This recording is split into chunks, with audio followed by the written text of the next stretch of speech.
भक्त जनों, आज बृहस्पतिवार है। आप बृहस्पति भगवान की आज आप लोग कथा सुने। बृहस्पतिवार का जो लोग बृहस्पति देव के श्रद्धा भक्ति से कथा सुनते हैं उस पर बृहस्पति देव प्रसन्न हो जाते हैं। बृहस्पति देव की जय हो, बृहस्पति देव की जय हो। प्राचीन समय की बात है। एक नगर में एक बड़ा व्यापारी रहता है। वो जहाज़ों में माल लाद कर दूसरे शहरों में भेजा करता है। वो जिस प्रकार अधिक धन कमाता है उसी प्रकार जी खोलकर दान भी करता है, परंतु उसकी पत्नी अत्यंत कंजूस है। वो किसी को एक डमरी भी नहीं देने देती है। एक बार सेठ जब दूसरे देश में व्यापार करने गया तो पीछे से बृहस्पति देव ने साधु भेष में उसकी पत्नी से भिक्षा मांगने आई। व्यापारी की पत्नी बृहस्पति देव से बोली, हे साधु महाराज, मैं इस दान और पुण्य से तंग आ गई हूँ। आप कोई उपाय बताइए जिससे मेरा सारा धन नष्ट हो जाए और मैं आराम से रह सकूँ।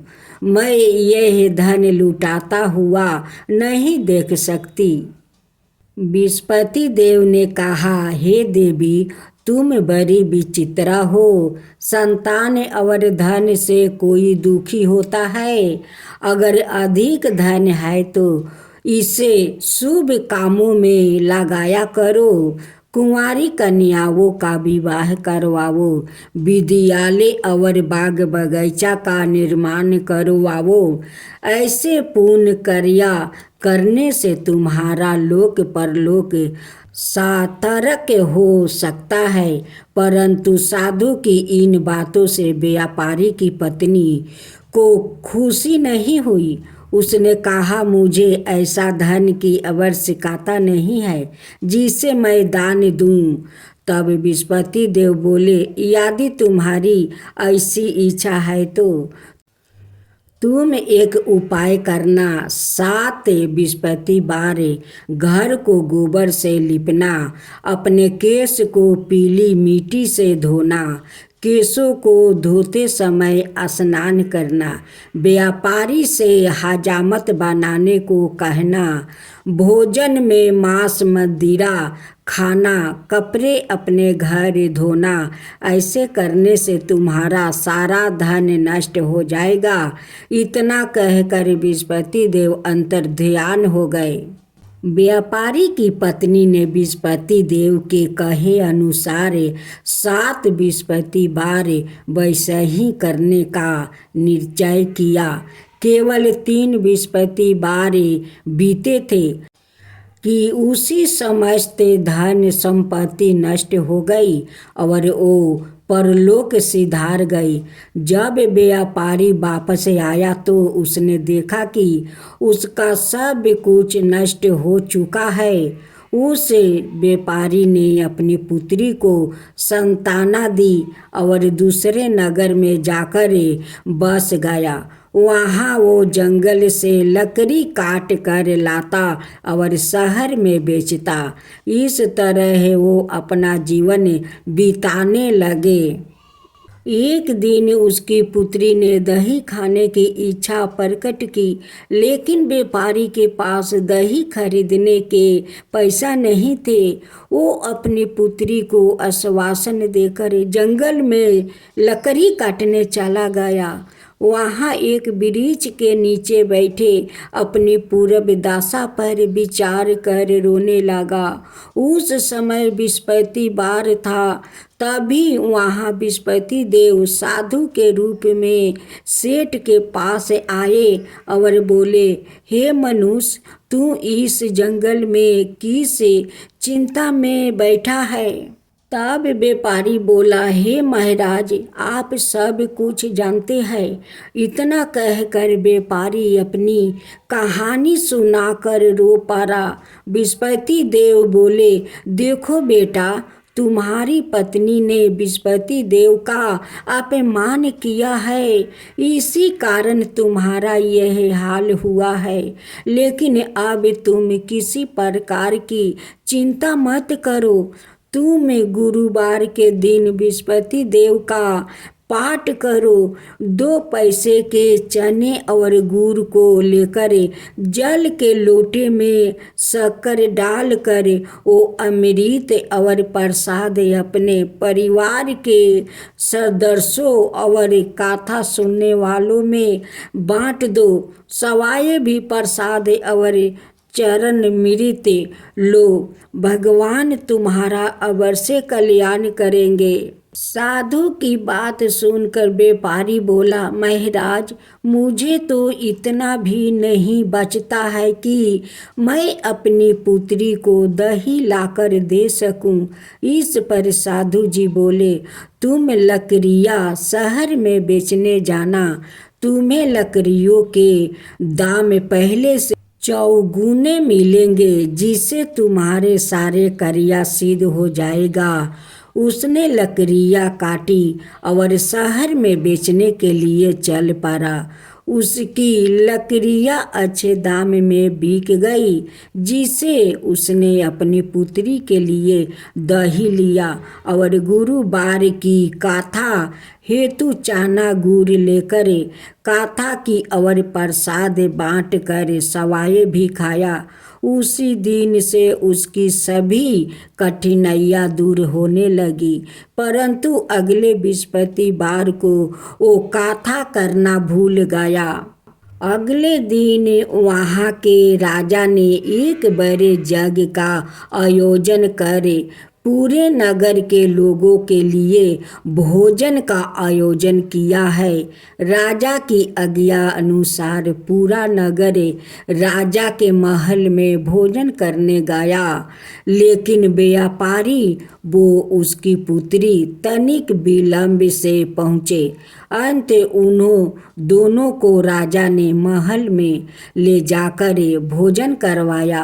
जब वो दोनों लौट कर आए तभी रानी ने देखा कि उसकी खूंटी पर टांगा हार गायब है। रानी को व्यापारी और उसकी पुत्री पर संदेह हुआ कि उसका हार उन दोनों ने ही चुराया है। राजा की आज्ञा से उन दोनों को कारावास की कोठरी में कैद कर दिया गया। कैद में पड़कर दोनों अत्यंत दुखी हुए। वहाँ उन्होंने बृहस्पति देवता का स्मरण किया। बृहस्पति देव ने प्रकट होकर व्यापारी को उसकी भूल का अभ्यास करवाया और उन्हें सलाह दी कि गुरुवार के दिन कैद खाने के दरवाजे पर तुम्हें 2 पैसा मिलेंगे, उनसे तुम चने और मुनका मंगवाकर विधि पूर्वक बृहस्पति देवता का पूजन करना, तुम्हारे सब दुख दूर हो जाएंगे। बृहस्पतिवार को कैद खाने के दरवाजे पर उन्हें 2 पैसे मिले। बाहर सड़क पर एक स्त्री जा रही थी। व्यापारी ने उसे बुलाकर गुड़ और चने लाने को कहा। इस पर वो स्त्री बोली, मैं अपनी बहू के लिए गहने लेने जा रही हूँ, मेरे पास समय नहीं है। इतना कहकर वो चली गई। थोड़ी देर बाद वहाँ से एक और स्त्री निकली। व्यापारी ने उसे बुलाकर कहा कि हे बहन, मुझे बृहस्पतिवार की कथा करानी है, तुम मुझे 2 पैसे का गुड़ चना ला दो। बृहस्पति देव का नाम सुनकर वो स्त्री बोली, भाई, मैं तुम्हें अभी गुड़ चना लाकर देती हूँ। मेरा एकलौता पुत्र मर गया है। मैं उनके लिए कफन लेने जा रही थी, लेकिन मैं पहले तुम्हारा काम करूँगी, उसके बाद अपने पुत्र के लिए कफन लाऊंगी। वो स्त्री बाजार से व्यापारी के लिए गुड़ चना ले आई और सवाए भी बृहस्पति देव की कथा सुनी। कथा के समाप्त होने पर वो स्त्री कफन लेकर अपने घर गई। घर पर लोग उसके पुत्रा की लाश को राम नाम सत्य है कहते हुए शमशान ले जाने की तैयारी कर रहे थे। स्त्री बोली, मुझे अपने बेटे का मुख देख लेने दो। अपने पुत्रा का मुख देखकर उस स्त्री ने उसके मुंह में प्रसाद और चरना मृत डाल दिया। प्रसाद और चरना मृत के प्रभाव से वो पुनर्जीवित हो गया। पहली स्त्री जिसने बृहस्पति देव का निरादर किया था, वो जब अपने पुत्रा के विवाह हेतु पुत्रा वधू के लिए गहने लेकर लौटी और जैसे ही उसका पुत्रा घोड़ी पर बैठकर निकला, वैसे ही घोड़ी ने ऐसी उछाल मारी कि वो घोड़ी से गिरकर मर गया। यह देख स्त्री रो रो कर बृहस्पति देव से क्षमा याचना करने लगी। उस स्त्री की मिनती से बृहस्पति देव साधु भेष में वहाँ पहुंचकर कहने लगे, देवी तुम्हें अधिक विलाप करने की आवश्यकता नहीं है। यह बृहस्पति देव का अनादर करने का कारण हुआ है। तुम वापस जाकर मेरे भक्त से क्षमा मांगकर कथा सुनो, तब ही तुम्हारी मनोकामना पूरी होगी। जेल में जाकर उस स्त्री ने व्यापारी से माफ़ी मांगी और कथा सुनी। कथा के उपरांत वो प्रसाद और चना मृत लेकर अपने घर वापस गई। घर आकर उसने चना मृत अपने मृत्यु पुत्रा के मुख में डाली। चनर मृत के प्रभाव से उसका पुत्र भी जीवित हो उठा। उसी रात बृहस्पति देव राजा के सपने में आया और बोले, हे राजन, तुम जिस व्यापारी और उसके पुत्री को जेल में कैद कर रखा है वो बिल्कुल निर्दोष है। तुम्हारी रानी का हार वही खूंटी पर टंगा है। दिन निकला तो राजा रानी ने हार खूंटी पर लटका हुआ देखकर राजा ने उस व्यापारी और उसकी पुत्री को रिहा कर दिया और उन्हें आधे राज्य देकर उसकी पुत्री का विवाह ऊंचे कुल में करवाकर दहेज में हीरे जवाहरात दिया। ओम जय बृहस्पति देवा, जय बृहस्पति देवा, छिन छिन भोग लगाऊं के दली फल मेवा। ओम जय बृहस्पति देवा, जय बृहस्पति देवा। तुम पुराण परिमत माँ तुम अंतर्यामी, जगत पिता जगदीश्वर तुम ही सबके स्वामी। ओम जय बृहस्पति देवा, जय बृहस्पति देवा। चरना मृत निज निर्मल सबके पातक हरता, सकल मनोरथ दायक कृपा करो भक्तो। ओम जय बृहस्पति देवा, जय बृहस्पति देवा। तन मन धन अर्पण कर जो जन शरण पारे, प्रभु प्रकट तब हो करे आकर दुआरे खरे। ओम जय बृहस्पति देवा, जय बृहस्पति देवा। दीन दयाल दया निधि भक्तन हितकारी, पापी दोष सब हरता भाव बंधन हारी। ओम जय विष्णुपति देवा, जय विष्णुपति देवा। सकल मनोरथ दायक सब संशय हरो, विषय विकार मिटाओ संतन सुखिकारी।